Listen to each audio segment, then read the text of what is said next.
Shout out to the community, man. The hashtag Make It Bigger movement is upon us right now with MLB slates. Love to see it. We ended up with like 55K in total prizes yesterday. We got 45K in total prizes thus far today. Maybe there's an after dark coming. Who knows? But like, dude, just incredible to see the trickle over effect of all of the daily players that play other sports now streaming into the baseball streets. Love to see the multi-sport draft leads out here. Where's my button? There it is. Fun times, eh, Nez? Big dubs for the baseball boys. I mean, let's see if we can do it again. I mean, I was in here yesterday already forecasting what a bigger contest structure would maybe look like. And, you know, Neumy himself laughing at me. I'm like, you got to believe, man. You got to believe. Visualize, manifest. Come on, man. That's big. No, man, it's great to see. It's awesome to see. We've talked at nauseum for years trying to pull people into the baseball streets, that even if you're a puck guy, even if you're a hoops guy, that even if you're only a football guy, that this is a great game that you can learn to love, even if baseball's not your favorite sport. So it's great to see.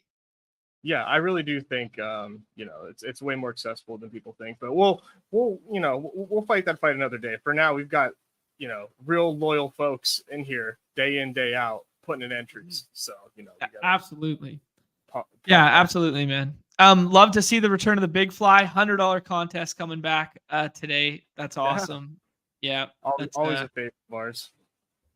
For sure. But we got to give a shout out off the top here. We teased it yesterday, Nez. We teased how we were probably going to go back and redo the hashtag list. We were going to come up with all of the best new categories. And, you know, we got some people putting their hat in the ring for Mount Rushmore. And none truer than last night with our guy, Alan A. Rosen, who rocks the Orange Poodle as well on the Black and Yellow Dog app.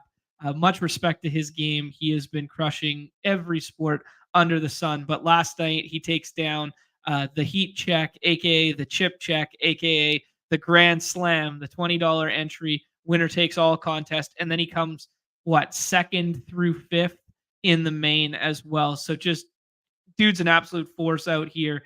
And he is in every which way going to be my leading ballot candidate for Mount Rushmore coming up.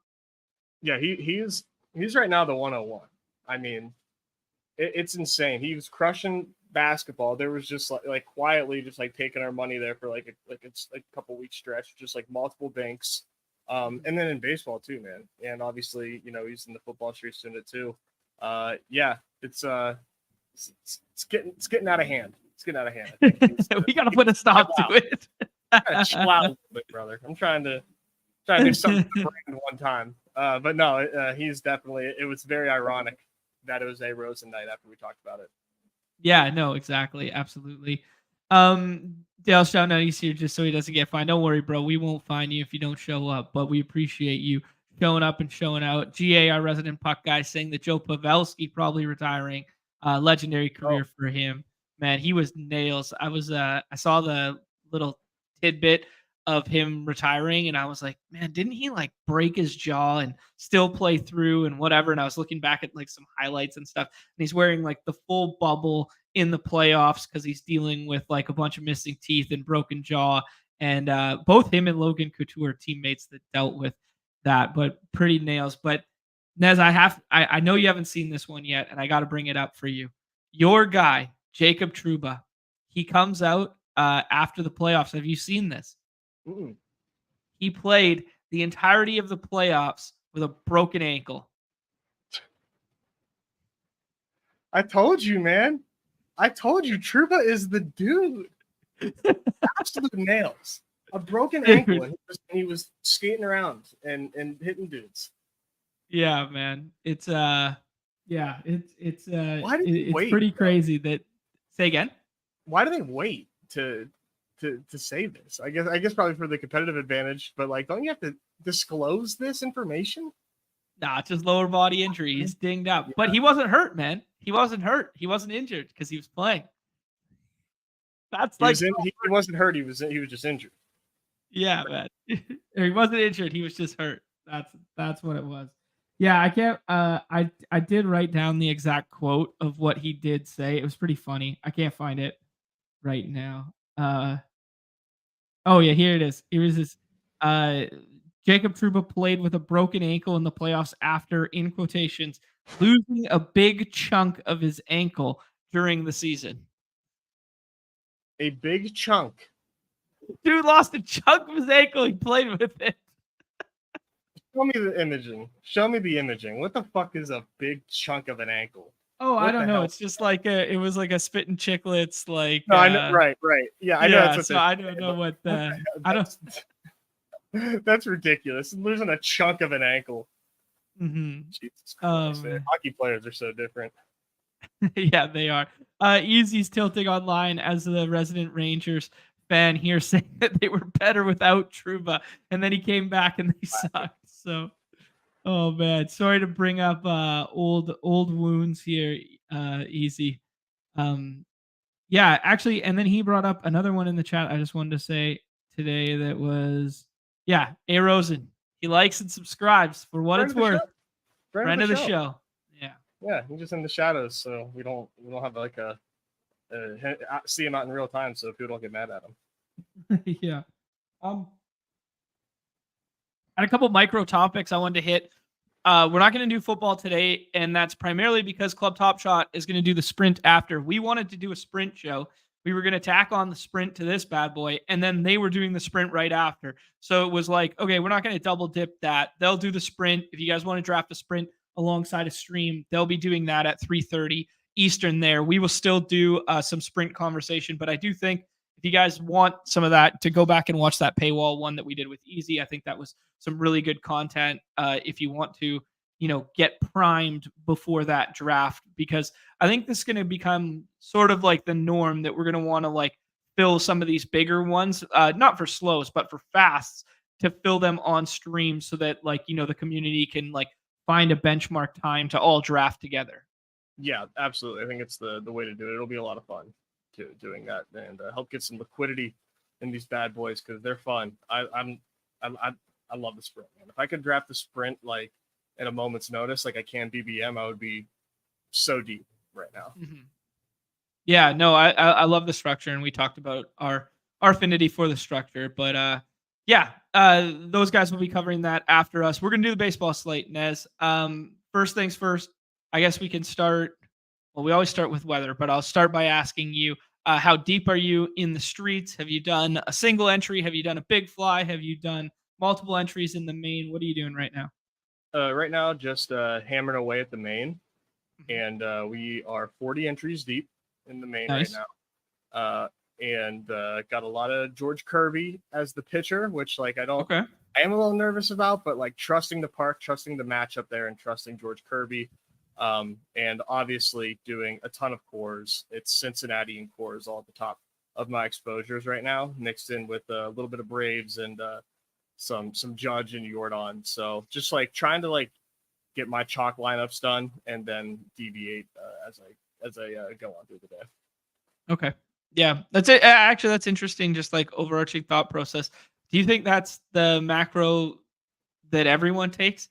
So fighting for chalk early in the day is. I would probably get different first and then go chalk, but I like to get what I feel comfortable in. It's more fun to draft, even though maybe it's not as fun if I'm tilting after because I could have drafted a little more optimally. But should have just been drafting Austin Hayes, bud. That's I had 5 Austin Hayes teams. What the hell is wrong with you? 5? I love the dude. No, I just it's his first 2 home runs of the season yesterday. Yeah, man. Yeah. Unbelievable. I mean, he's been hurt and he wasn't playing and stuff. So there's that. Yeah. But yeah, it's he's gonna take of all pitchers too. Just yeah, I know. He's gonna take. That's what I do though. I write these games down and I'm like, what game feels so gross that I would never click it? And gotta draft at least one of those stacks. I mean, it's baseball. Yeah, today that might be Oakland. Yeah, just isolated right-handed power, awful matchup, but in terms of right-handed power versus right-handed pitching. I think Oakland is third in the league as right-handed ISO lineup. So like they're either going to strike out a shit ton or they're going to run into a couple, right? So it's Yeah, just they're 3 true yeah. outcomes right now. Yeah, exactly. All right, let's do this. Let's do game by game because we got some time. We can do that. I think it's a really fun slate to walk through. First things first is the weather here. Chicago looking like the only quote unquote dicey spot on the slate. It's weird though because it's 80 degrees. So they're anticipating rain coming and going here. Roth's report is like it's inevitable that rain's going to come before. It's inevitable that rain's going to come after. It's just doesn't come during the game time. It has me a little worried about Shota, Yeah. just in terms of like I can use it as a tiebreaker to go to a different pitcher. And there's another reason I'm a little worried about Shota. I'll share that in a sec here. But just from like the weather standpoint, I was treating it kind of as a non-factor, though I am a little scared. And the reason I was is I was just telling myself the Cubs are my favorite spot on the slate that isn't Coors. Mm-hmm. Yeah, the Cubs are in a great spot here against Flexen. I think I would play it kind of just like how you described, where I'm not really in a mad dash to get Imanaga on my teams because he does go so early. And I like guys behind him that go a couple rounds later, really just as much. Not that like I'm putting too much weight into his most recent start. The White Sox suck, but like, I don't think he has like a must-have ceiling necessarily. Okay. So are you worried about your boy coming back for the White Sox? Yeah, so that was one of my cheeky little nuggets that nobody's drafted Yeah. quite yet is the Tool Shed, aka Lou Bob, aka Luis Robert Jr., aka the real LBJ, is is potentially coming back this afternoon. He has the Q tag on it. So yeah, it just obviously strengthened that lineup a little bit. That lineup is not that great, but it is slightly better against left-handed pitching sometimes when it's like the Tommy Pham at the top, Lou Bob in the middle kind of deal. But yeah, it was just there's 4 guys named Luis that go ahead of Robert today. I love that. I love that. That's broalytics right there. Actually, did you guys see that I coined the term Instalytics last night? Instalytics, you did. Yeah, I like that. Instalytics is in reference to Nez's ability to peruse Instagram stories to find us nuggets. That is Instalytics, brought to you by the BadgeBros. Instalytics is the new edge. It won't be long until you see Levitan like tweeting out one of these things too. Like, wait for the right JMO story to get posted. Levitan's gonna have a screenshot of it in a tweet. Like, you wait. Yeah, I hope he puts Instalytics TM beside it. TM. Oh shoot, man. Yeah. So first things first on the. I think even before we go game by game, Nez, I want to just bring up the site for 1 second because I find it very interesting that we have a 10-game slate and the pitching feels stars and scrubbish. I would say where it feels like ownership is going to be very, very condensed. And nobody's really going to flirt with the bottom side of pitching on this slate. I haven't seen anyone take an SP. That's not entirely true. I've seen a couple, but through my whatever, I think I'm at like 10 or 12 drafts now. I haven't seen many people deviate from just this top 6. Yeah, I won't be. I think the only other one that you can add there is Arrighetti from the Astros, but like I don't want to do that. But I think he definitely has a path of being usable. But it's like, I'll just take one of these 6 instead, man. It's these are the strongest, obviously, and hard to justify taking anybody else, in my opinion, unless like you are the last one to take a pitcher, and there's maybe Fried is here and you don't want to take Fried. Otherwise, I don't know how you can really talk yourself out of any of these 6 just based on the way pitching scores. Yeah, no, it's interesting. I personally think I will get crazy with pitcher today because of this. So just from like a leverage, like Spence or who? No, I think I'll do some Arrighetti. Like he had a nice start last time out. I'm not a big believer in him. Like he's got this weird little like come from low right-handed. He looks like a bad Marcus Stroman, and You it don't like just the like the low way arm he slot? pitches. No, the way he pitches just bothers me. Like the low arm slot, like like these tailing off sliders at the base of the zone. But anyways, I will be getting to like mixing and matching the Montas leverage, the Cutter Crawford, this sort of thing, because I'm at the spot right now where I want to be the last person in my draft to take a pitcher every single time, and that's going to randomize it for me. And then when I feel that I'm getting like way too over the field because I keep given like Burns or Flaherty over and over again, which I'm entirely fine with, to be honest, because I kind of like them a little bit better than Fried and Shota with the baked in risk kind of thing. I'm entirely fine diversifying with the very last pick, like occasionally, especially if I'm building within like the same 4 or 5 stacks over and over again. So like Yeah. my chalky shit, I'm gonna have like Arrighetti, I'm gonna have Montas, I'm gonna have weird stuff like this as my point of leverage that the field is not comfortable getting to because we're so dense around the clear top 6. Yeah, I think it makes sense. The logic behind it. Um, like I said, I just don't know that the pitching is going to separate enough, and like it's like a bet that a lot of these guys fail, which isn't a bad bet, considering how condensed it'll be. But I just know my play style, that's going to be hard for me to do. I will say, right now Kirby's my highest drafted, and Corbin Burns is my second highest, and it's almost like dead even. There's like a 1 or 2 lineup difference between the two. For me, I really like Corbin Burns today against the Blue Jays. I think the Blue Jays are better than people think, or maybe better than I think. I'm starting to respect them. Like you can see them starting to wake up a little bit, but they're so right-handed heavy. It's the same, thesis for taking Grayson yesterday against these Blue Jays. A strong right-hander against the Blue Jays is always going to be someone that I take a good. Yeah. Strikeout rate down a little bit thus far this year for Burns, but like just professional ass pitcher who is perennial Cy Young conversation guy. Some interesting ones. This one, Dane Dunning. Dunning has changed a lot. Dane Dunning, between last year's Dane Dunning and this year's Dane Dunning, he's 2 different people. Last year's Dane Dunning was like professional pitcher, go out there, pitch to contact, get you 6 innings, like this sort of thing. This year's Dane Dunning is walk rates up, K rates up, and he hasn't gone more than like 90 pitches past 6 innings yet. So it's different with the quality start and the win here.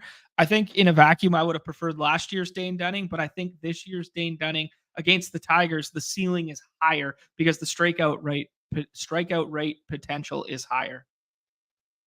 Yeah, I do think he's a fine option. Like you said, he's only gone 6 innings twice this season, and it was his first 2 starts, but did give up 3 runs in each of those starts, so both quality starts with 7 Ks.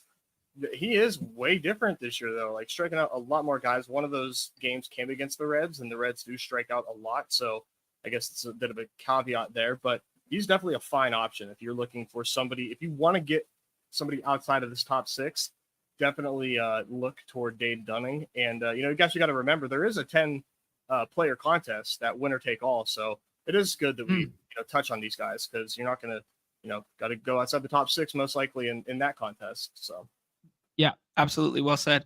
Looks like bullpen game for Toronto. We'll get into that.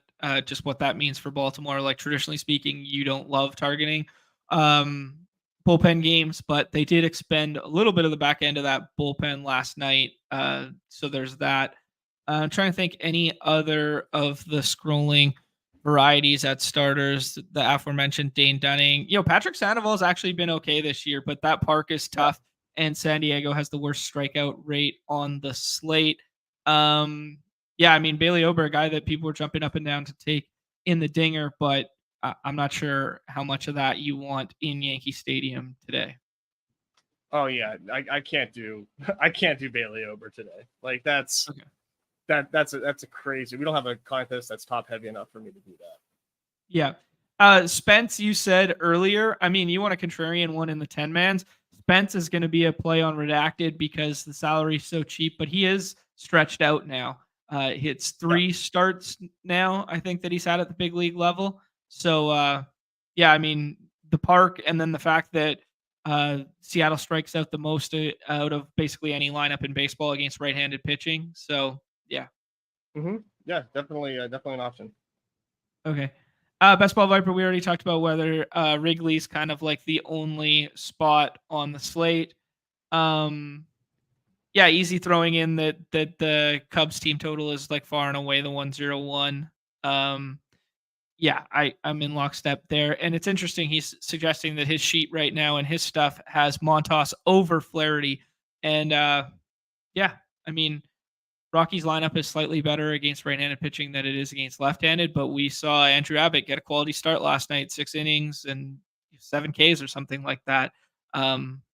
You can pitch in Coors, and it is leverage, right? Because Rockies will be drafted more than the majority of any other contrarian, in quotations, contrarian relative to ADP stack on the slate. Yeah, and just to piggyback up the Cubs thing, they don't get drafted a lot, really hardly at all right now, and definitely like we haven't been in the same rooms. I take them every draft. Well, look at their ADP. Yeah, I mean, no, you absolutely. but nobody else is. So I mean, yeah, good for you. Yeah, we will see we'll see if that remains contrarian throughout the day. I think the weather is kind of like suppressing it a little bit right now. I have done 14 drafts and I currently have 57% Cody Bellinger. So that's a good start. He should be higher he should be where Suzuki is. Suzuki's 15 ADP. They should probably be flipped there. Yeah, I mean it's always scary, making your bed with Cody Bellinger, but it feels like a really good spot for left-handed power against Flexen. All right, Nez, let's talk about kind of like game by game here. We'll start Twins and Yankees. Luis Gil making a push for the AL Rookie of the Year. Hat tip to Herzig for cashing out that Colton Cowser one because he's been awful ever since. And Luis Gil and Mason Miller are the kind of like two front runners. Their Twins expecting Royce Lewis back. He was activated from the IL, strengthened the middle portion of that lineup despite being right-handed there. Outside of the obvious here with Soto and Judge going like 1-2 on the slate, are you getting to anything? Sorry, I just got distracted because McCaffrey signed an extension. It just came up right in front of my face. Christian McCaffrey did? Yeah. 2 years, 38 mil. Congrats on being 1/4 of Justin Jefferson. Fucking running backs, man. That's interesting that they locked up McCaffrey prior to like doing something with the wide receiver position like Ayuk or something. It's interesting that they pay McCaffrey and then I know, right? That's probably the first like shoe to drop. I guess, like maybe they try to figure out how much money they have after that. Ayuk's going to be a Steeler so soon, man. Get ready. Yeah, interesting. Yeah, GA saying get ready to learn Debo or Ayuk trade. Yeah, it feels that way. Easy suggesting he has Belly over the Yankees. That's crazy. I mean, it's not crazy. That's not crazy. I get it. Like, like it's crazy that it's ranked that way. I don't disagree. If you have Belly over Judge or Soto, I think that's legitimately crazy. I think he might be crazy. Okay, well, who do you like better today, Judge or Soto? Judge. I'm going to take Judge like forever. He's just unbelievable. It's like 2 years ago, whenever, like when he was doing his MVP season, it's just 60, like he's my 101 anytime he's on the slate. I just want Aaron Judge and I'll figure it out from there. If I get overweight Judge, I'm not going to be upset about that. I'm just going to be conscious of how I build around it. I'm doing a lot of Volpe with my Judge and Soto teams, adding in Verdugo as well. I haven't done any Twins yet, but with Royce Lewis back, I definitely will try to get like a Kepler and Lewis team thrown together at least once or twice. But Luis Gil looks nasty right now. It's hard to bet against Luis Gil, especially the Twins right now, how they look. But Royce Lewis being back is definitely appealing. Yeah, I did it last time. I think it was an after dark, like a 3 or 4 gamer. And I was like, yeah, you know what? Angels, like, this field's playing up a little bit for offense. I'm gonna take some Angels against Luis Gil, and I paid the price for it. I learned my lesson on Luis Gil being legit right now.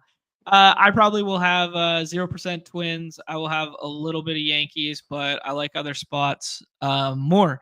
All right, we got O's and Blue Jays, as alluded to. This is going to be a opener situation with Trevor Richards going first, and then Bowen Francis will be next there. Yeah, Baltimore's going to look fine. It's technically, with rolling average, a park that's better for right-handed power. It's not. Don't look at that. It's one year, whatever. I'm playing left-handed sticks from Baltimore here.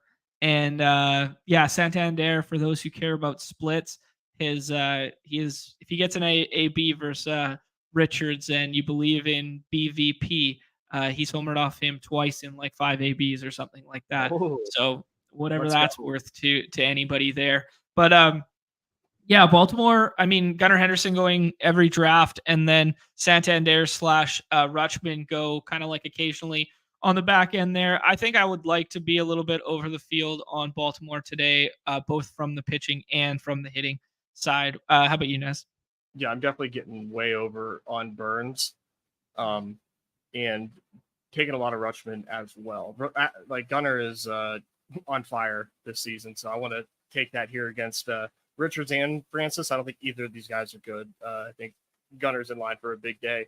Now, as far as like stacking them, like you said, Adley and Santander are the chalk. So you know me, man, and Ryan O'Hearn, we're like this. So I'm probably gonna do some O'Hearn Gunner stuff and mix in that piece of shit Colton Cowsby you're talking about, because I actually like Colton Cowsby.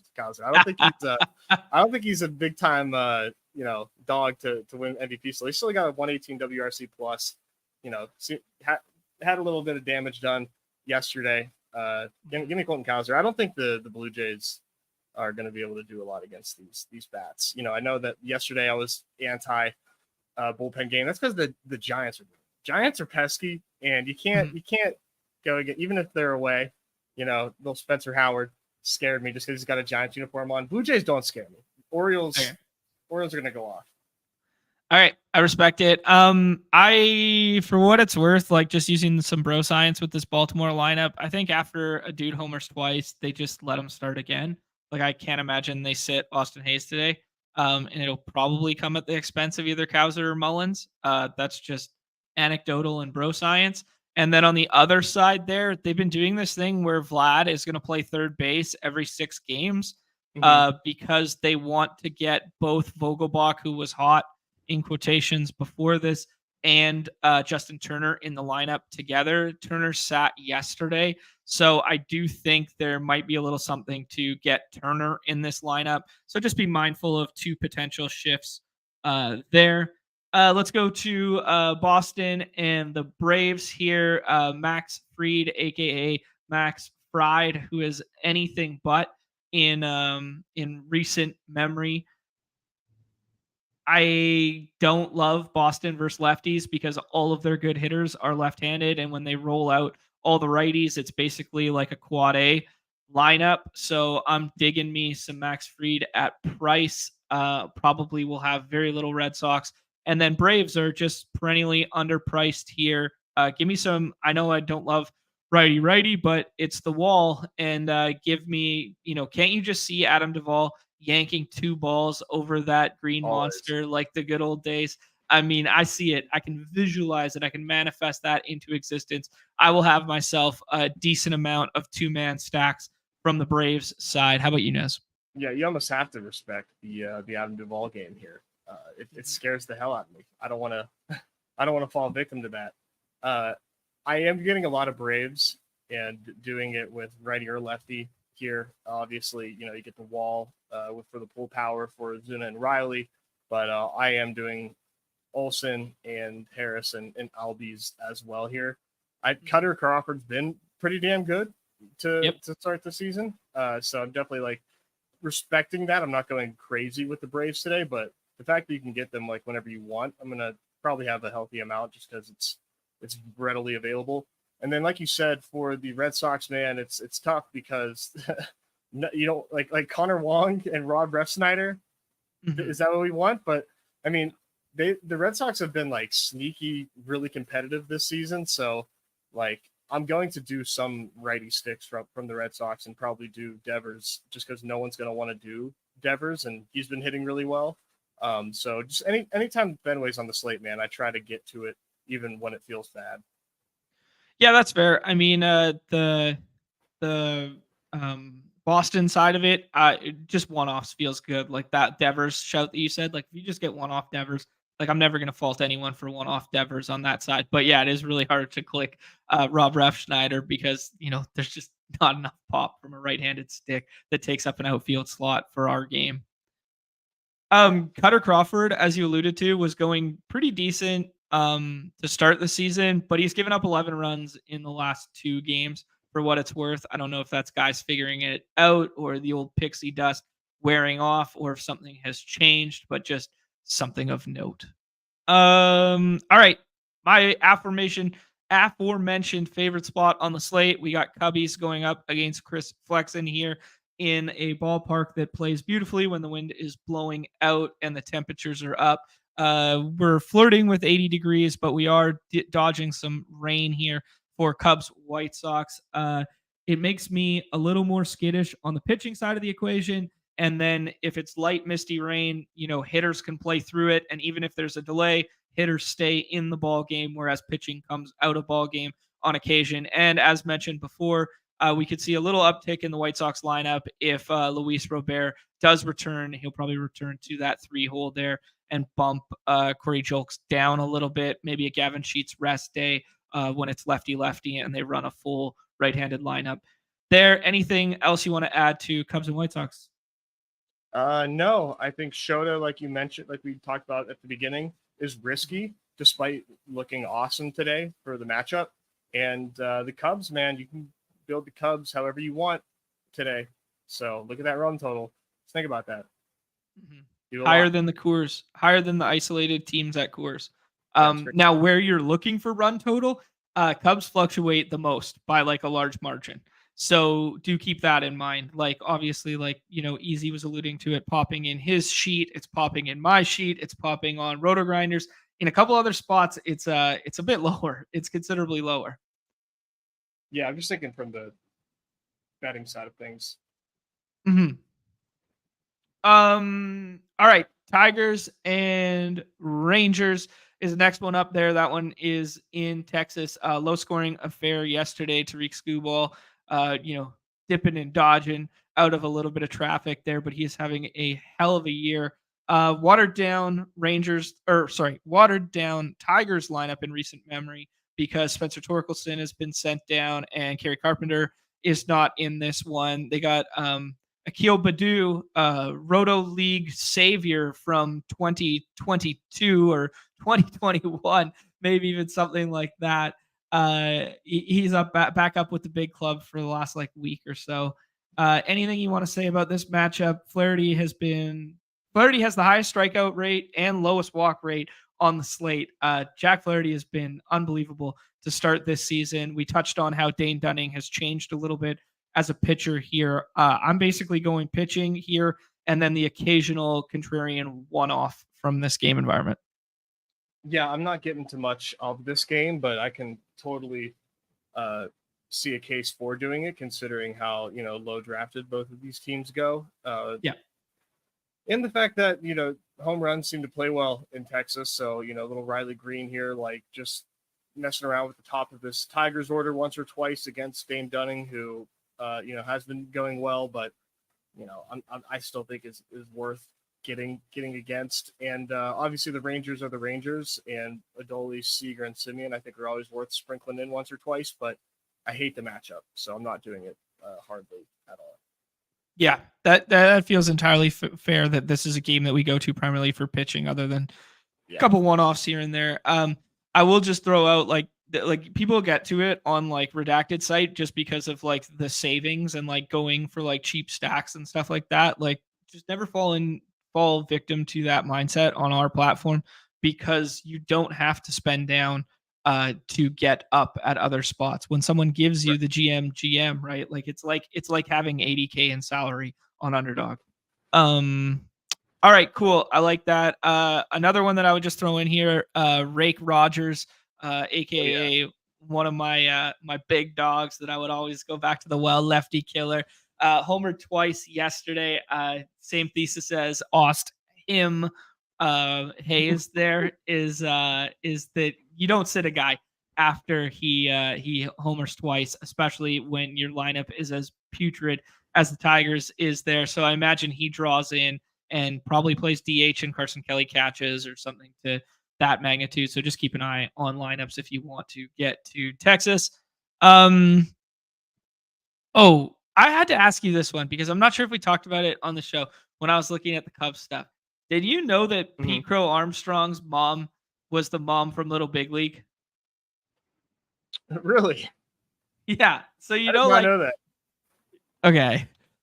I'm gonna bring up some visuals for the people here. Little Big League, for my money, my favorite baseball movie as a kid. I think I could still go front to back on the quoting of this movie if you threw it on. Like this That's movie. I am with Rookie of the Year. Yeah, with Rookie of the Year for you. Okay, mine was Little Big League. This was the movie I always watched as like the baseball one. I couldn't get enough of Ken Griffey Jr. with the wink and like, oh, dude, such a stud. Yeah. But Ashley Crow, this woman who is the mom, who, yeah, she looks kind of like this in the movie, is his mom IRL. That's wild, of course, right? Yeah. Yeah, dude. He kind of looks like her. Yeah. Just strong features. Yeah. Anyways, I found that one out the other day and I found it pretty hilarious. Yeah, he might get pinch hit for, I don't know, but he's definitely in play today, I will say. I mean, if you're low on Pete Crow Armstrong. Yeah, if you're going to that ball game, like in general, and if you are a B versus P believer from that game environment, where was it? I saw it earlier. Let me see. Oh shoot, I missed it now. Dansby Swanson, 7 for 11 versus Chris Flexen, 630 batting average there. Yeah, I mean, if you're a BV, dude, if you're a BVP believer, some guys just see other guys better, and Dansby Swanson might be that answer for you. All right, Astros, Cardinals. You needed Nolan Gorman last night, a double dong from him, bunch of offense in this game. Alec Burleson, shout out to our guy A. Rosen, who swung by in the chat yesterday to say, yeah, I think Alec Burleson will be hitting high in the order. And yep, sure was, and sure hit a tank.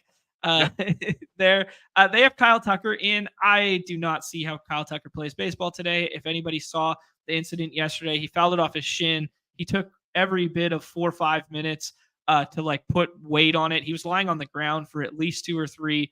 Then he comes up. Then he kind of like limps around, goes to the batter, like on deck circle, sprays something on his bat, limps back to the batter's box, takes 1 step, and then is just like, nah, drops his gear and then leaves. It's listed as a bone contusion on his right shin. He just basically fouled the ball right above his ankle guard. He's just the type of player and profile of player that you don't make him play a Tuesday after that happens. You just give him a day off. Yeah, he is around in the 6th though. And if you can remember who you're drafting a lot of Kyle Tucker around, it's the easiest swap in the world on a 10-game slate where you can get free Kyle Tucker against Andre Piante.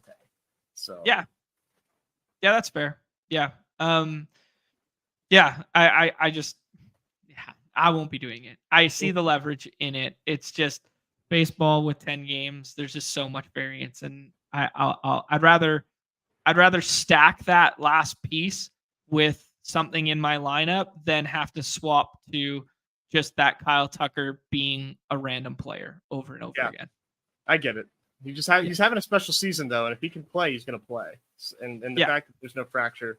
I'm gonna do a little bit of it. I always draft the Astros though, so I like Gordon today. I'll go back to Altuve, and Bregman being the hottest hitter on planet Earth right now for my money. To give him too. Yanier Diaz was scuffling before yesterday, and then he finally homered. And then Jonathan Singleton has been losing a shit ton of at-bats to Jose Abreu being back. Jose Abreu sat yesterday. They went with Singleton. I think they'll go back to Abreu today in this lineup for what it's worth.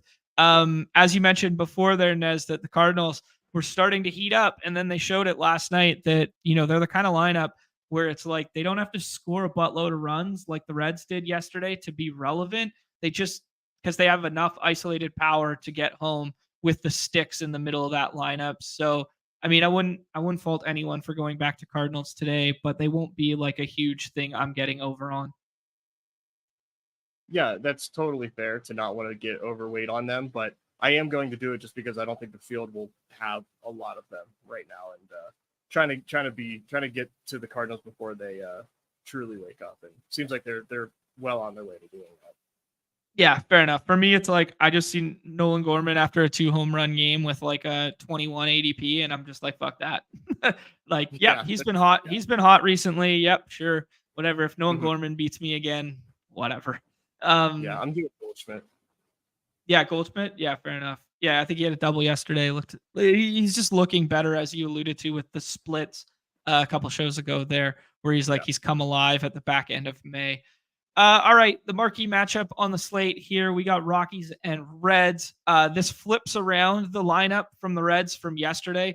We alluded to how there was a little bit of pinch hit risk just like with the way they run that lineup, with the amount of outfield options that they have going, that today will be no different, because if Fraley doesn't start or Friedel doesn't start, they are basically 100% coming off the bench, even if the game isn't close. Like yesterday, it was a 10-3 game, and they still got bodies into that game late there. So just something to think of when you're stacking Reds is like, how many at-bats is Stuart Fairchild actually going to get, let alone against Ty Block? Just something to say there.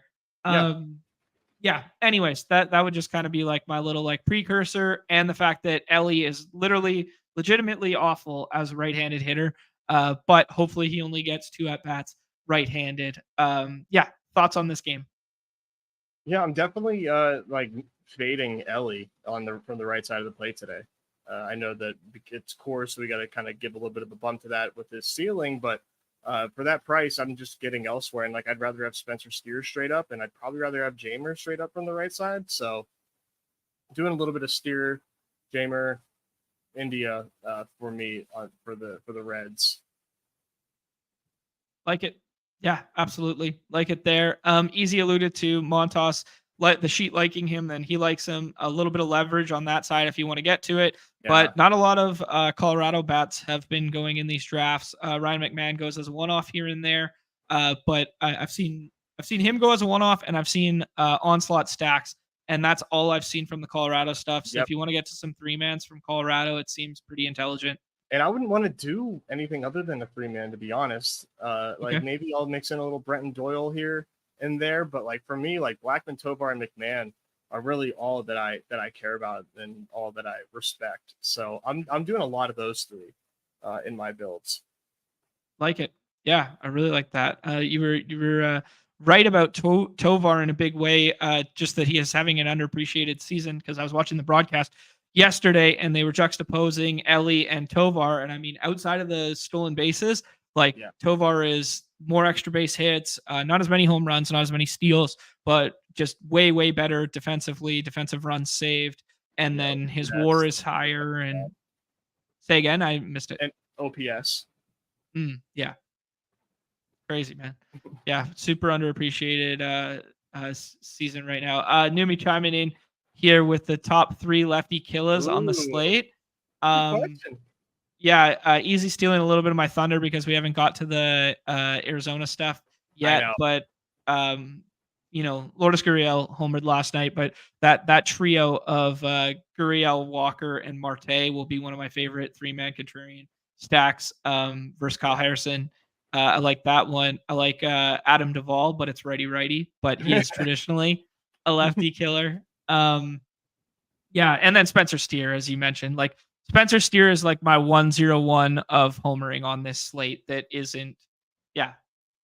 Belly and Spencer Steer would be like my two guys I would run to the podium and circle the calendar for. A sneaky lefty killer for you guys though. Jurickson Profar kills. I was gonna say it. You stole my answer for the killers, man. Profar today. Yeah. It's Profar day. Let's go. I like that. I like that a lot. He is for the BVP believers. He is a guy who has killed Sandoval in the past there and homered off him multiple times in his career. Plus the fact that he is just going so effing hot right now, and he doesn't strike out, and neither does this Padres lineup.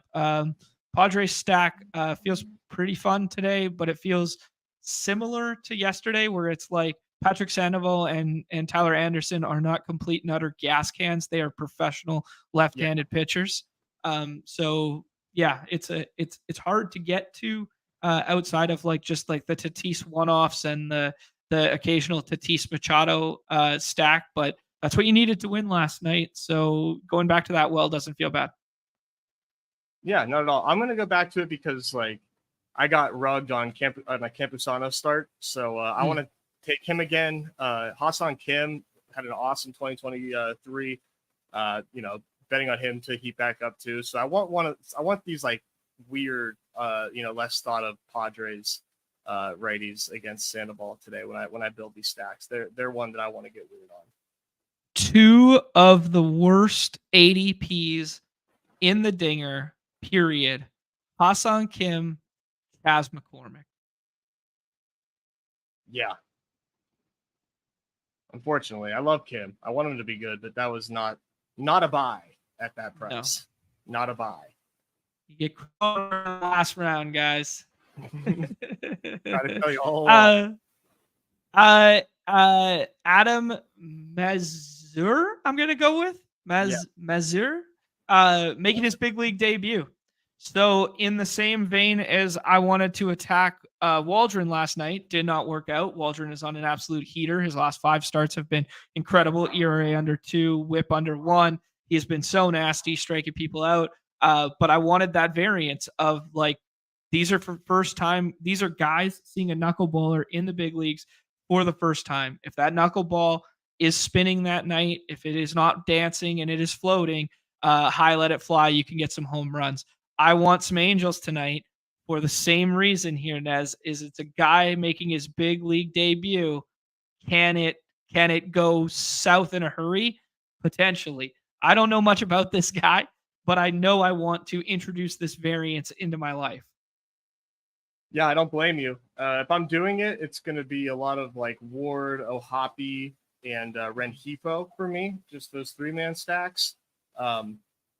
Moniak and Adele are like so variant. Like they're probably a 0, but also like have like strong right tail outcomes just because they just swing the hell out of the stick. And same with Willie Calhoun. I mean, he walks like I think 1% of the time, but has been making good contact with the baseball. So this is going to be one of the lowest drafted teams I think on the slate today. And like you mentioned, with the rookie making his debut at Anaheim, where the ball seems to be flying further than other places, I can talk myself into an Angel stack. Love it. We have the last game on the slate here, which is Arizona and the Giants. I alluded to the fact that front top end righties on this lineup. I mean, Randall Grichuk also low-key a lefty killer, and a Eugenio Suarez if you want to go a little bit further down. But you know what? Actually, Blaze Anderson in a big way, or Alexander in a big way too. He's actually been playing really well and just kind of like ripped that mainstay middle infield job away from Kevin Newman, who was playing well. But anyways, that's neither here nor there. We probably won't get that far down. But this looks like just like a fun game to get to in general, because they're going to be 2 very right-handed dominant lineups going against, mid to bad tier lefties. And the champ from last night, the man in which is in contention for Mount Rushmore on our platform, has swung by to tell us Soler plus Chapman. And those two were popping in Easy's sheet as well. So yeah, interesting stuff there. Is that something you'll be entertaining today, Nez? Oh, absolutely. With some, Estrada here and there and Flores here and there. All Mhm. these, these are two like quintessential righty killer teams, and Yeah. like you said, you get these two mid lefties up. It's exciting. I will say though, like Kyle Harrison has a wide range of outcomes, and he could like sneaky shut down this Diamondbacks team, but I would not call it the likeliest outcome. But Mhm.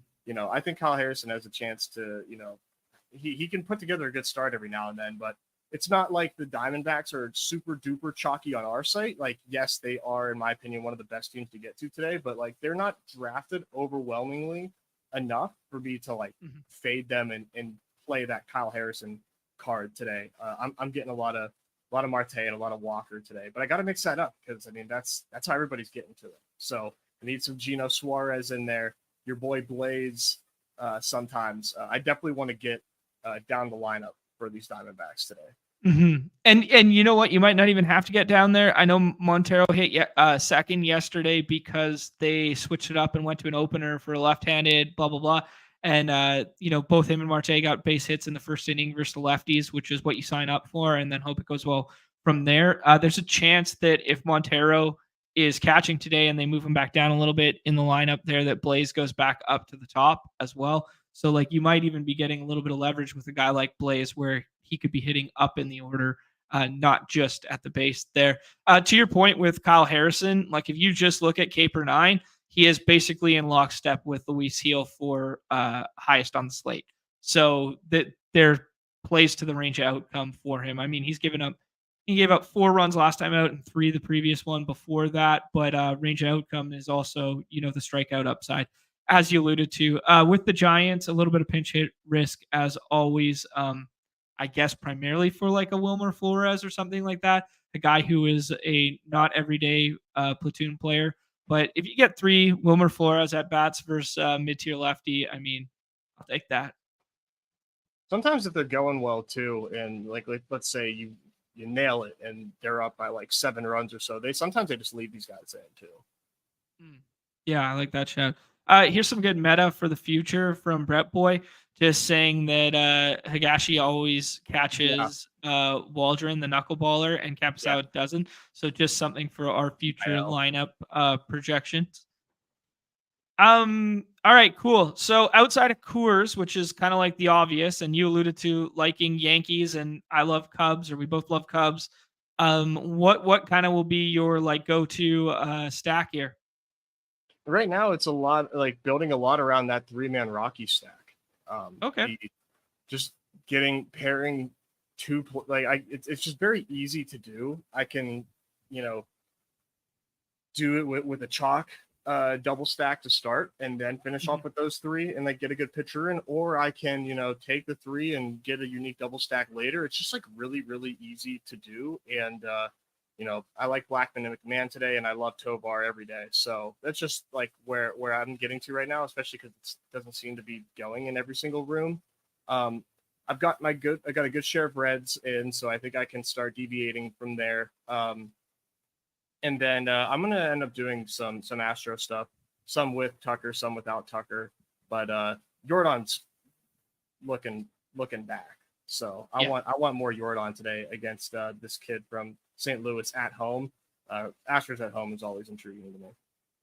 Sounds good, man. Yeah, I respect all of that. I will throw my hat in the ring for building out some O's stuff and Brave stuff being both underrepresented in terms of ADP.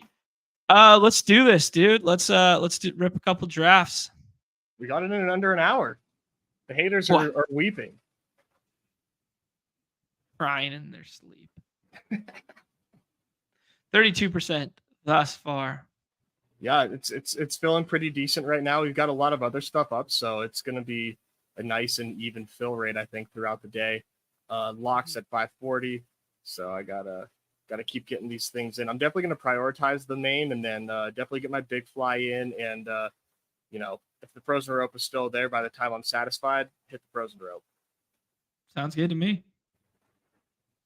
Um, Nez, what is your thought process and takes on your Pirates getting caught with a gambling scandal? Hey, he's a Padre, dog. What are you talking about? I don't know. They arrest him as a San Diego Padre. It's a Padre. No, he placed a ton of bets on the Pirates, and let's just think about this for a second. Like, Okay. you don't make a lot of money, and you're like, I'm gonna put my career on the line to wager $83,000 on the Pittsburgh Pirates to win. How much how much confidence is in this locker room that he thinks like, yo, Las Vegas is really undervaluing our odds. I think I'm gonna place $80,000 on us to win baseball games. Like, what's going on in that locker room that Derek Shelton's feeling so much confidence in these ball players? Who's more delusional, you or him? Him, clearly. $80,000? All right. Who should we take here? You want to do your O's thing? Sure. We could do that. See what Lockey builds out. Yep. Ooh, Bellinger at 5. Let's go. This is going to be the first LE plus steer that I've seen thus far. Yeah, that's what he wants to do.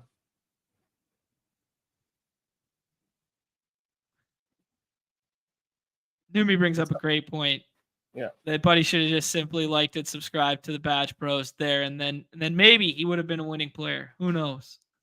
More background. I mean, we learned a lot about the background of like the type of bets and how much he lost, which is like kind of hilarious to be put out there. But like, I want to know more from like, you know, the Jonte Porter angle of things, right? Like was he in a Discord?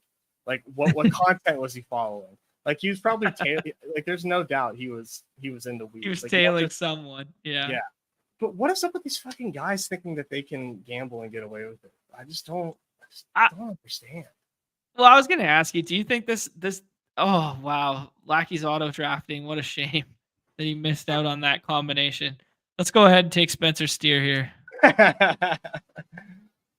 Just to rub salt in the wound. Yeah.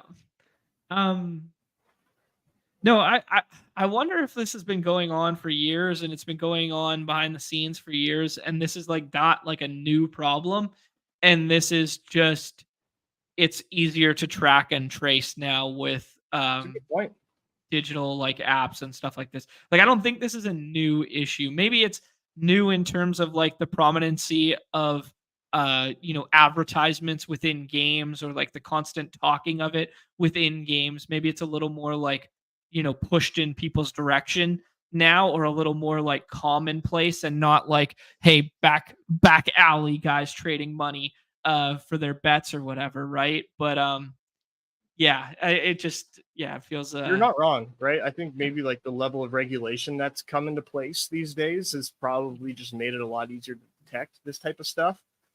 Whereas before, like when it's really 100% under, hidden black market type things, then yeah, it's probably way harder to catch. I think Jamer. Yeah. It feels like this team's kind of like making itself because everyone's autoing or staying in their lanes. Like we're going to see like Luke Big Shots is doing a San Fran thing here. Andy Pence is doing Arizona plus New York. It's like a good room of drafters. We see Jaws going with the Chapman and Soler hat tip to Allen there, and then it looks like Lackey just registered for a bunch and has forgotten or is busy. Yeah. He's usually like paying attention. Yeah, he's usually a quick drafter, but he's just auto taken ADP 3 times in a row here. So because the Fradel ADP is very funny. Yeah, I think if he plays today, he plays like in the lower third of the lineup. I think he's more likely to play than Fraley is. That's just like and Benson for that matter. Benson just absolute tragedy versus left-handed pitching. I remember when the narrative was Will Benson had been fixed versus left-handed pitching early in the season because he had like 2 homers in his first like 5 ABs, and now he's like 2 for 30 or something. Should we go ahead and take your boy Kirby here, Nez, and then try and land the plane, or is there something else you prefer? That or Adley. If you want, it depends on what direction you want to go with these last two hitters. Let's say Kirby and figure it out here, because we got to think about what we want the outfield option to be as well. Like if we want it to be a one-off, if we want it to be someone stacked. Yeah, we certainly have options here.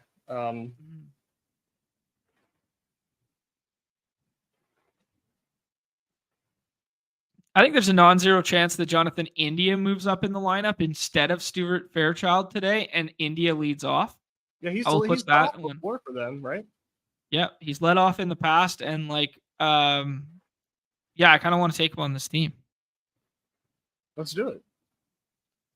I kind of think there's a non-zero chance that he could be hitting. This could be the 1, 3, 4 hitters for the Reds today. Yeah, very easily. Ooh, there we go. No. There's your Luis Robert one-off. Someone's paying attention. Yeah, Falco's paying attention. He's doing. This is like trying to earn brownie points in class right now, with the Cubs triple and the Robert, or maybe he just loves paying attention to the weather. He's playing the hits, baby. He's tugging on our heartstrings. BJ asking, we talked a little bit about this. If you want to scroll back, Ellie versus left-handed, he's clearly worse. One of my favorite things to bring up too is, people quote his home run numbers as a right-hand hitter versus left-handed pitching. 2 of them were inside park line drives that people dove for, missed, and they just ran to the wall, and he outran them. So there's that. One of my fun little nuggets. Do you want to do a pick'em after this draft, since they just launched the 8 player pick'ems? Oh yeah, sure. We could do something. I mean, maybe we won't do 8, but just to kick it off. All right, we need an outfielder here. Santander feels like the easiest, most correlated click. We could do something of like the one-off variety, like from a different game environment. What do you like? Ozuna potentially. He's chalky, but I like him as a one-off today, or Santander if you want to just do the correlation thing.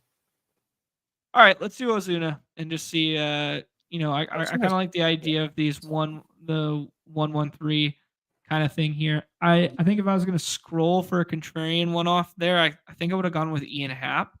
Kind of like Ian Happ as a little bit of a one-off there too. Yeah. We could have done the Profar, although probably plays better as a 2-man stack than a one-off. Your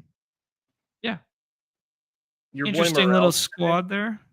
Morel is 0.5x home run in pick'ems. 0.25? 1.5. Wow. Yeah, that was a chalk fest team. You're right, no Bo Sox. That's what happens when Nez is building the pick'ems, baby. He's the pick'em king now. He took down the 5Xer last night. I'm on a roll. You get left with me just clicking buttons. That was a chalk fest team. I'm not proud of it. We'll do one more draft in a second here. What did you like that you saw in the pick'em lobby there, Nez? Whoa, this interface looks different. Yeah, nice. Yeah. They completely overhauled this this desktop look. It's a lot of buttons, but just come in knowing what you want, and you'll be all right. But I was looking at the Cubs today, and obviously everything is priced to the point of where it's you're not getting a ton of cash back when it comes to these Cubs. But Bellinger is 2.25, which is better than Suzuki and Morel. He was your call for home run today if you want to do something with that. Yeah, sure. Let's do this. Let's use up this Pavetta one that they're giving us. They're giving us a freebie on the 8 pitch count. Oh, that's for Wednesday. Oh, okay. Well, I mean, I guess it doesn't matter. We can use up tomorrow's today, right? Because we're not going to have a show before. Okay. We'll just have to wait till tomorrow before we get our cash in hand here. And this is up to 8 picks, so they fully amended the up to 8. So it'd be interesting to just see actually maybe let's take this out and let's just experiment for 1 second. Let's just go I'm just gonna click around. This is gonna hit. Well, I'm not gonna play it, I don't think, but well, I know. I'm just saying, if you pull back, it's going to these buttons are going to actually all smash. Yeah. Zinger's going to play limited minutes. Al Horford. You can hit a couple threes. Yeah, come on. You got to correlate. Yeah. Holy Okay, shit. so how many is that thus far? 7. That's 7 picks. 7 picks with a spicy. Oh, And that is flex, huh? Wait, what? I have to what? Can you click on standard? Because it's under insurance right now. So standard payouts only apply to 5 or fewer. So that's the new thing. Okay. So if we add Never Gafford in there, so that's 8. You have to do it as a flex, and then it does it like if you get 6 right, 7 right, or 8 right. I'll play that for $1.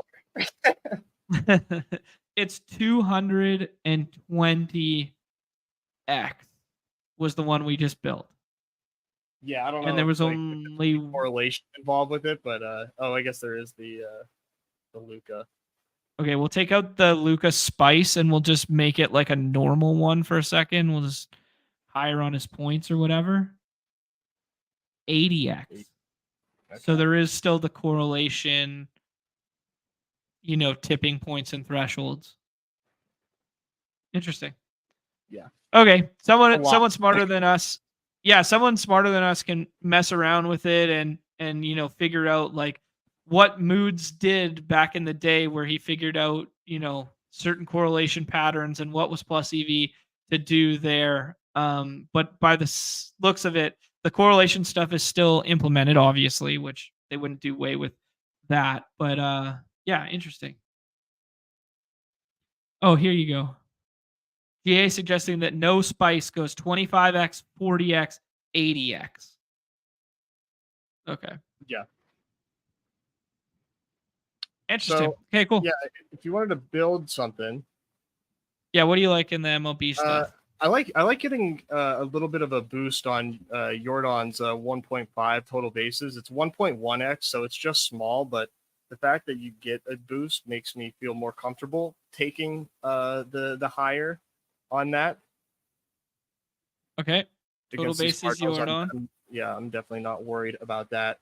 And then just looking at your boy Steer, we've got a boost or a spice on the home runs, obviously, of 2.25, so not quite 1.5, and had a lot of confidence in that. Steer, Belly, Jordan, Pavetta free square. We're at 55.68.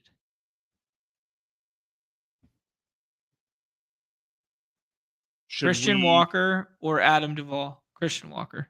Let's see what Walker's at. Okay. Christian Walker, 275, facing a lefty. That's a 250 maxed out. Oh, it's maxed out. So we got to be careful now because we don't want to So we can do because we're like technically like losing out on multiplier. So you take out you just want to do straight dingers. No, I just took out the Jordan to see the multiplier. I think we're fine. I don't think we're missing out on that much. I don't think you're giving up. So if you take off Jordan, now it's at 139. Yeah. I think we should just do straight home runs. Because you do lose just a little bit. It's easier to spice it up, dude. No. Jordan was your pick. We need this pick in here.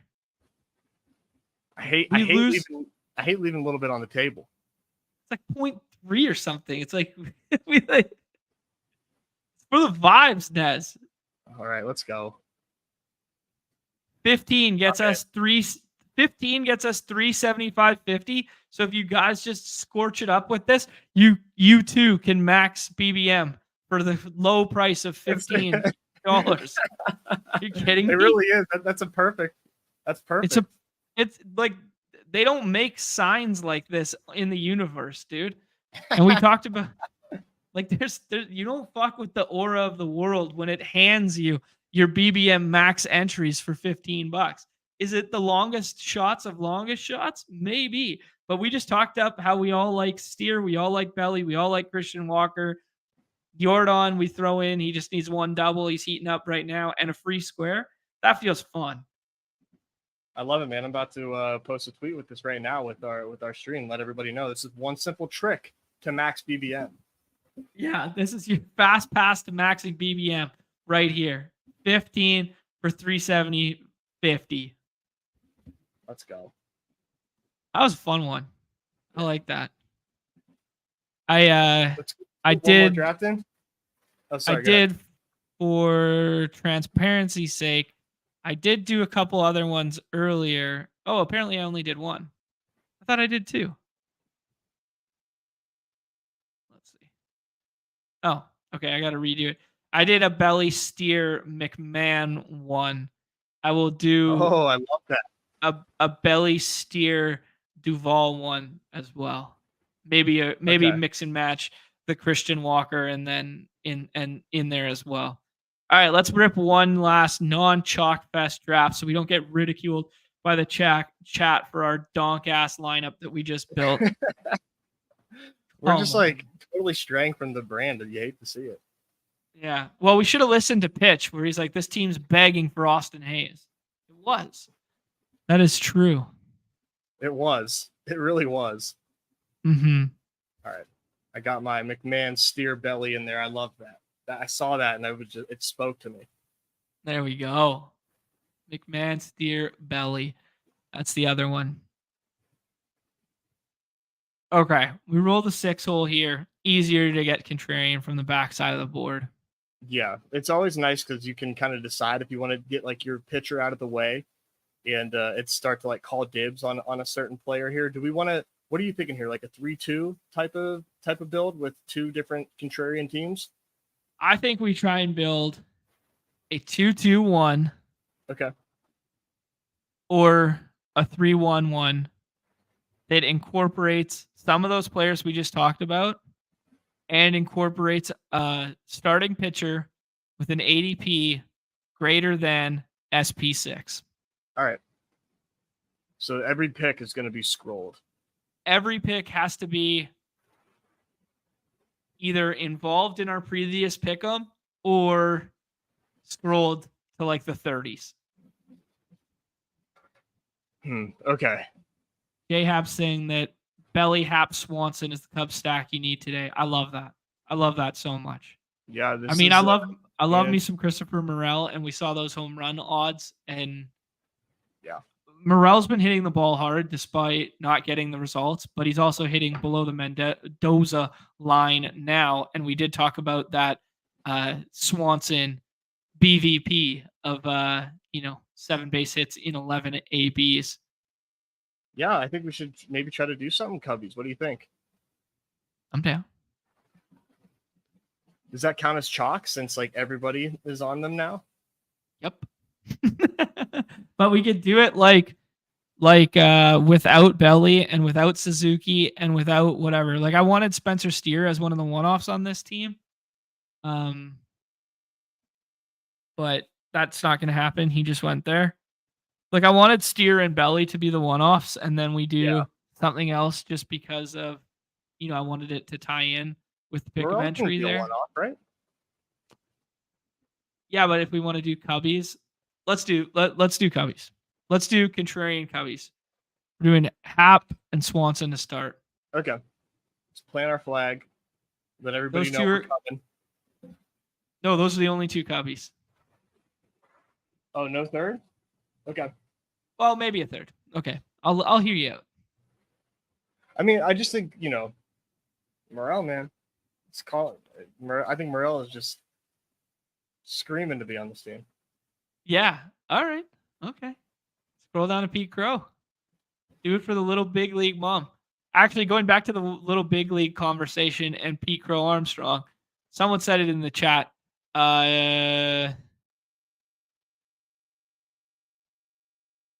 Oh, I can't find it now. Oh, here, it was Pitch. Best 3-minute montage of any baseball movie ever made. 100% correct. playing a little. Oh, it's just their win streak in the middle of the thing, and the guy's dancing in the dugout, and they're playing Run Around Sue in the background, and the guys are dancing and celebrating. They're just hitting dingers. It's awesome. It's one of the best. It's one of the best 3 minutes of television in the history of the world. Every baseball movie has a good montage. Oh. Everyone. The winning streak in Major League, Mm-hmm. Yeah. The Henry Rowan Gardner, superstar montage when he's getting all the fame. Yeah. I wanted that.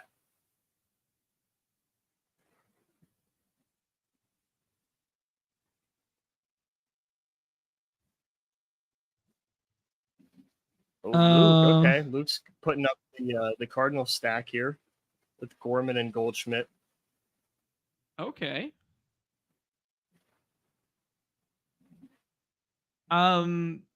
This is kind of fun. I got a fun story here that you remember, or maybe you don't remember.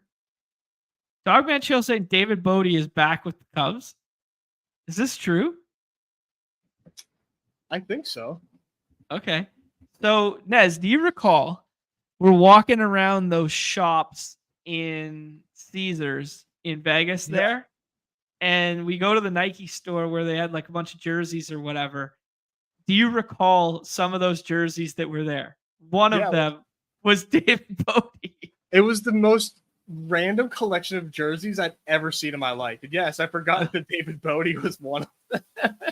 I remember taking a picture of it, I think, because it was the most. I'll look on my phone for it because it was absurd. We're in like the heart of like some of the best Vegas shopping, and just cruising around, having a couple beers and whatnot. And there's a David Bodie jersey like on full display. There was an Eddie Rosario one. Yes, that's right. Yeah. It was like the ultimate like guys naming dudes list of players. Okay, right. We are on the clock. Okay. Candelario Coors one-off to replace our Spencer Steer one-off.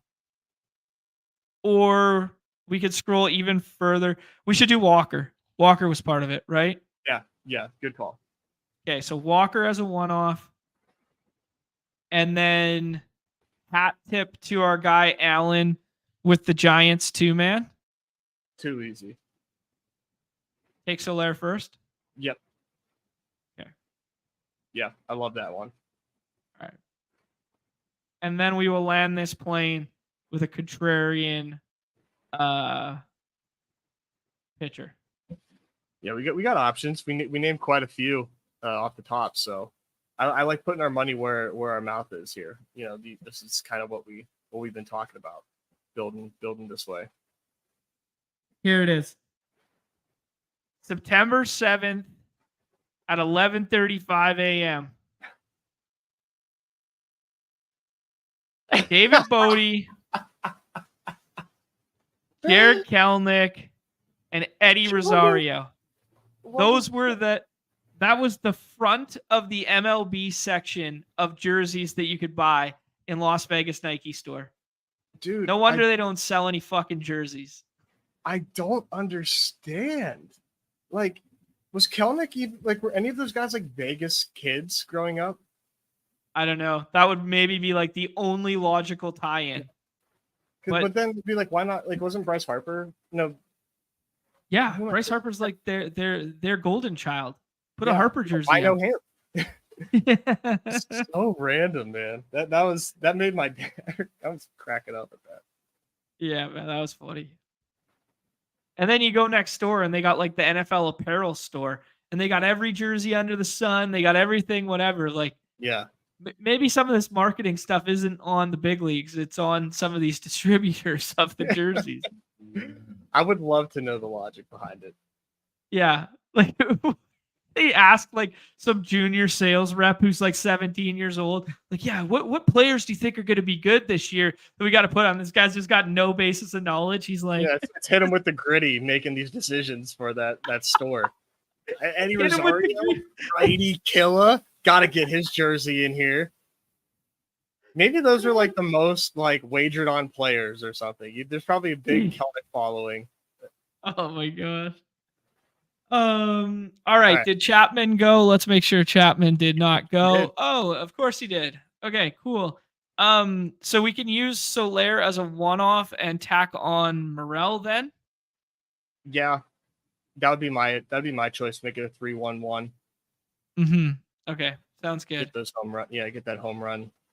Pick them Yeah, in there. our guy Andy Pants would prefer to have the one-off of Chapman instead of the correlation with Morel and Belly, and let us have the correlation with Chapman and Soler. Trying to out weird us on stream. What are you trying to do to us? Oh my god, All passing right. on Burns, my soul. We're passing on Burns. We're passing on Max Fried because he's fried. We're passing Dunning. on Jack. Dane Dunning? Yeah. Oh god, this hurts. You gotta live a little.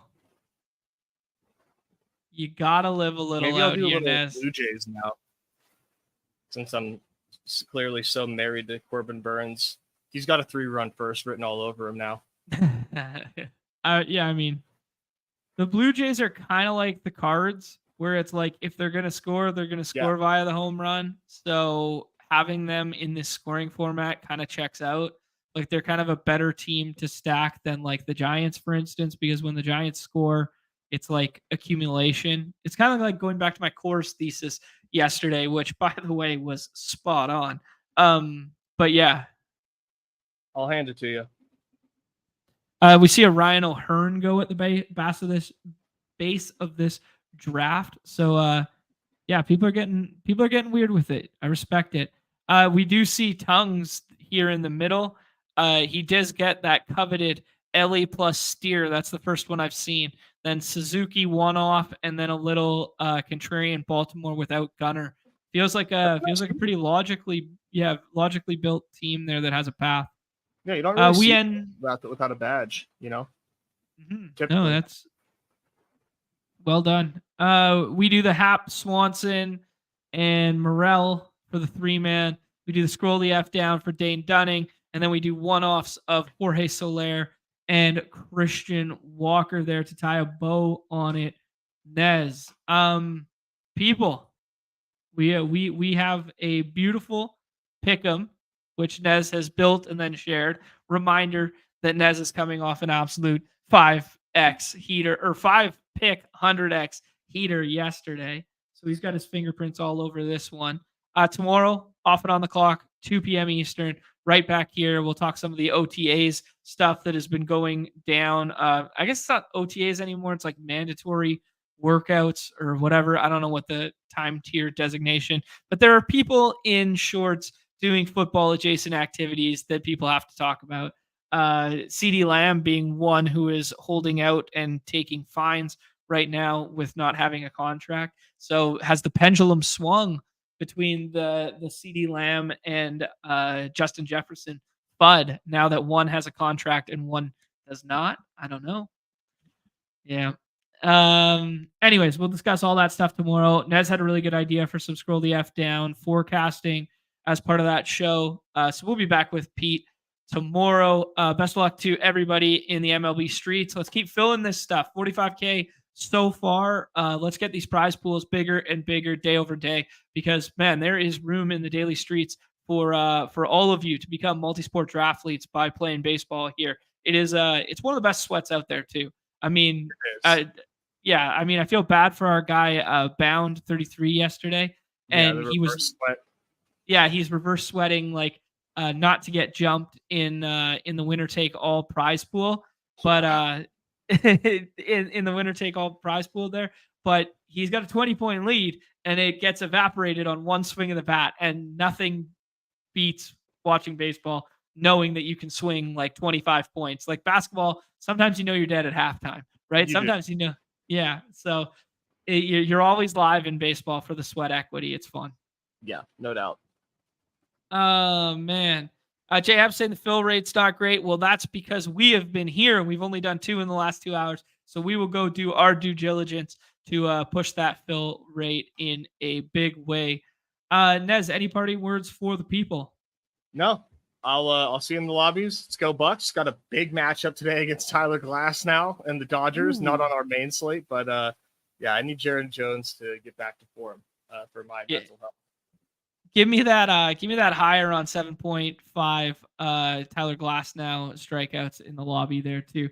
That's one that you could mix in the pick'ems that I was liking when I was looking earlier this morning. Guys, do us a favor, hit that like, that subscribe, that notification bell. We come back and bring you Underdog content daily as that thing above suggests. And consider becoming a member for less than one of these Turn Tuesday drafts a month. You can get access to the paywall streams. We average about 1.25 of those a week, but most likely in the future here, we're going to make sure we get 2 of them a week going forward for you guys. I believe Friday will be the paywall stream this week for everybody. And if you're not playing on Underdog Fantasy, use promo code MLB at sign up. 50% match deposit up to $500 USD, which will result in $250 in bonus cash. That's 10 BBM 5 entries into your pocket. Speaking of fill rates, BBM is it's mowing along here. It's crazy. Yeah. It is. I'm starting to get a little antsy. Yeah. All right. On behalf of Nez and myself, I am John, aka Rotorun on Underdog Fantasy. There's the button. Everybody's favorite time of the show. The end. Peace. Good luck. See you tomorrow.